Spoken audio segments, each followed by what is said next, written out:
తెనాలి పట్టణంలో విచ్చలవిడిగా రోడ్లపై సంచరిస్తున్న కుక్కల్ని నియంత్రించేందుకు చర్యలు తీసుకున్నట్లు చైర్పర్సన్ తాడిబోయిన రాధిక తెలిపారు. మీడియాతో మాట్లాడుతూ ఆమె కుక్కల బారిన పడి అనేక మంది గాయాల పాలైనట్లు తెలియజేశారు. తెనాలి పట్టణంలో ప్రతి వార్డులో కుక్కలు స్వైర వ్యవహారం చేస్తున్నాయని, ఫలితంగా రోడ్లపై వెళ్లే పాఠశాలల విద్యార్థులపైన, పాదచారులు అలాగే వాహన చోదకులపై ఎగబడి గాయపరుస్తున్నాయని అనేక మంది తన దృష్టికి తీసుకొచ్చినట్లు చైర్పర్సన్ తాడిపోయిన రాధిక ఈ సందర్భంగా మీడియాకు తెలిపారు. పారిశుద్ధ్య నిర్వహణలో భాగంగా ప్రతి వార్డులో పర్యటిస్తున్న తనకు స్థానిక ప్రజలు కుక్కల బెడతో ఇబ్బందులు పడుతున్నామని, పలువురు కుక్కల కాటుకు గురై ప్రభుత్వ వైద్యశాలలో చికిత్స కూడా తీసుకుంటున్నట్లు స్థానికులు తెలిపారని చెప్పారు. అలాగే ద్విచక్ర వాహనాల మీద వెళ్లే వారిపై ఎగబడటంతో యాక్సిడెంట్లు కూడా జరిగాయని తెలియజేసినట్లు చైర్పర్సన్ తెలియజేశారు.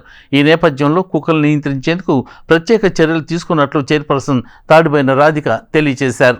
ముందుగా అందరికీ నమస్కారం. ప్రతిరోజు నేను శానిటేషన్ మీద వెళ్ళినప్పుడు ఈ కుక్కల సమస్య అనేది కూడా ప్రజల నోట చెప్పడం జరిగింది. అలానే నేను దాన్ని గమనించడం కూడా జరిగింది.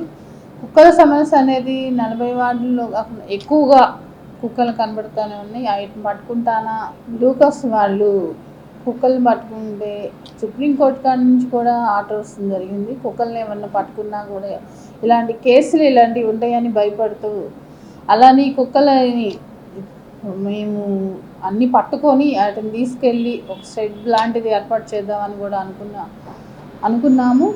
అలానే షెడ్లో పెట్టి వాటి ఆహారం కానీ ఏదైనా కానీ మేము ఈ మున్సిపాలిటీ తరఫున చూడాలని అనుకుంటున్నాము.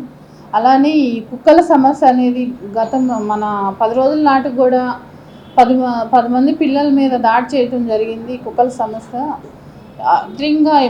ముఖ్యంగా మన ఎంబడ కూడా ఈ బైక్ మీద వెళ్ళిన వాళ్ళు ఎంబడ కూడా పడి వాళ్ళని కరవటం జరుగుతుంది. కాబట్టి వాటి మీద మేము యాక్షన్ తీసుకుంటామని చెప్తున్నాము. అలానే ఈ కుక్కల షెడ్ అనేది ఉంది కాబట్టి దాన్ని తీసుకెళ్ళి ఈ కుక్కలను పట్టేసి ఆడ పెట్టి వాటికి ఆపరేషన్ అయ్యి చేపియాలని అనుకుంటున్నాం. అలానే ఇక్కడ తెనాల్లో కుక్కలే కాకుండా మంగళగిరి నుంచి కూడా గతంలో మామూలు తీసుకొచ్చి ఇక్కడ శిథిరం చేసి ఇక్కడే వదిలేస్తాన కుక్కలు ఎక్కువ పెరగటం జరిగింది. అలానే అతి త్వరలోనే ప్రజలకి ఎలాంటి ఇబ్బంది కలగకుండా ఈ కుక్కల సమస్య అనేది పరిష్కరిస్తామని కోరుకుంటున్నాం.